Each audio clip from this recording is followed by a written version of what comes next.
Hundreds of people gathered in Greeley today to protest federal immigration policies. Among those in the crowd, people without proper documentation, taking a risk to get out and spread their message. Good evening. Thanks for joining us. I'm Jennifer Meckles. 9 News reporter Evan Krugel spoke with some of those families today. Cheers and honking filled the streets in downtown Greeley Saturday as hundreds marched near the Weld County Courthouse to protest immigration policies.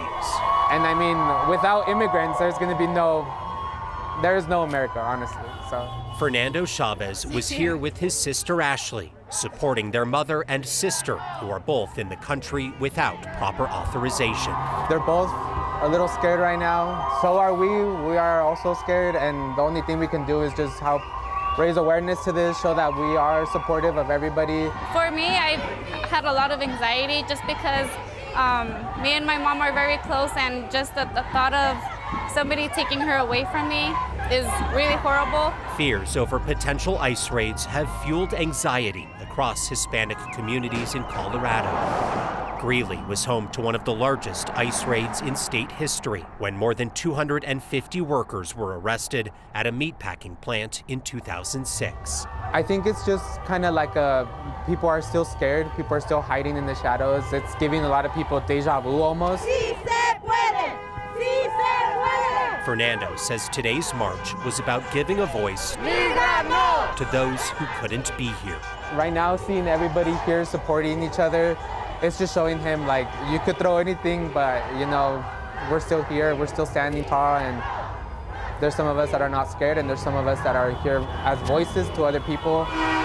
In Greeley, Evan Krugel, 9 News.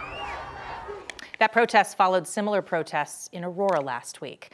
And in response to national reports of potential ICE crackdowns in Denver and Aurora, some state and local leaders are now warning people to be vigilant and get informed about their constitutional rights.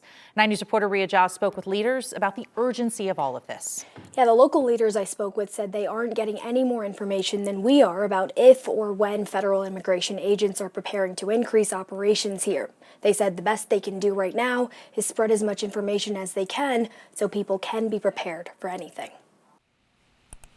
Dear Denver, we are facing unprecedented attacks on our safety and well-being from our federal government. Please forward this email to as many Denverites as you can think of. That's how Denver City Council member at large Sarah Parody started out an email sent to the community this week titled Urgent Update, ICE Enforcement and How to Help. The email itself underscores the urgency that we are feeling in community across the state of Colorado and certainly across the country. On the heels of a national surge in ICE operations and reports of that coming to Denver soon, Democratic State Senator Julie Gonzalez said people need to know their rights. I have received phone calls from Denverites and from Coloradans who are stunned and shocked, asking for guidance, asking for clarity. And there's just a tremendous amount of fear because what we've seen. The email offers guidance on if ICE agents show up at your home. You have the right to ask said officer to produce a warrant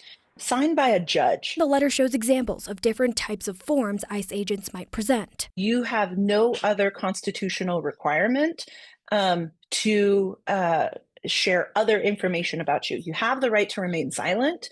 You have the right to request to speak to an attorney. Senator Gonzalez said the message isn't just for migrants. Everyone should be informed. Being able to also document exactly what they are and are not doing, I think is also really important. How many officers are there? Do they have a valid warrant? This is something that should concern us all. More resources and information can be found under this story on our website. Ria Jha, 9 News. For the first time, federal investigators have publicly linked the violent Venezuelan gang Tren de Aragua to organized crime in Colorado.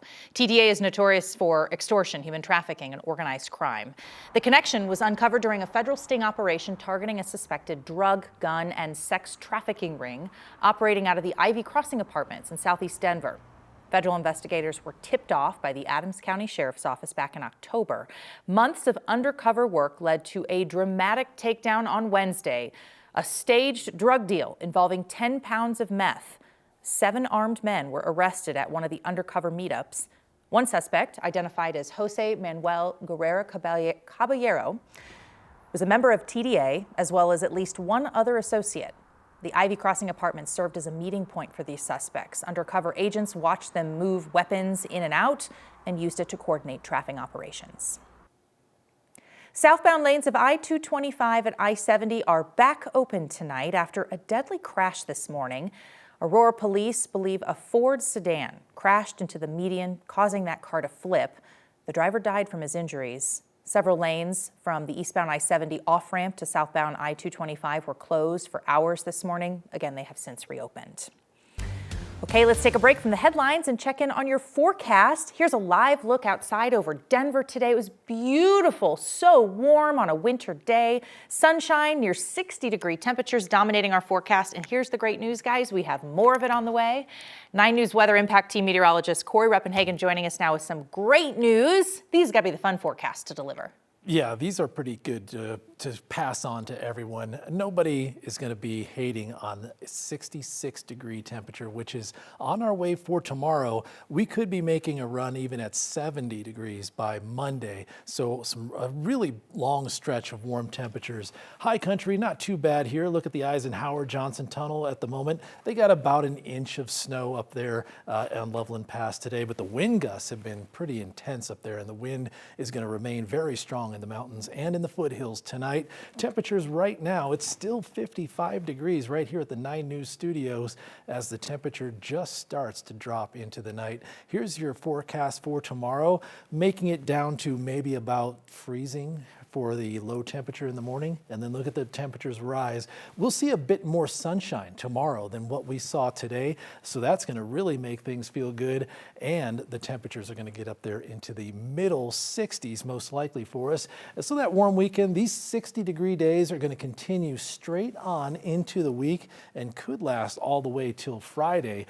Another windy night is on tap here for the Front Range foothills. That could creep into the metro just a little bit. I'll explain that coming up in the forecast, along with when that mountain snow is going to wrap up for this round.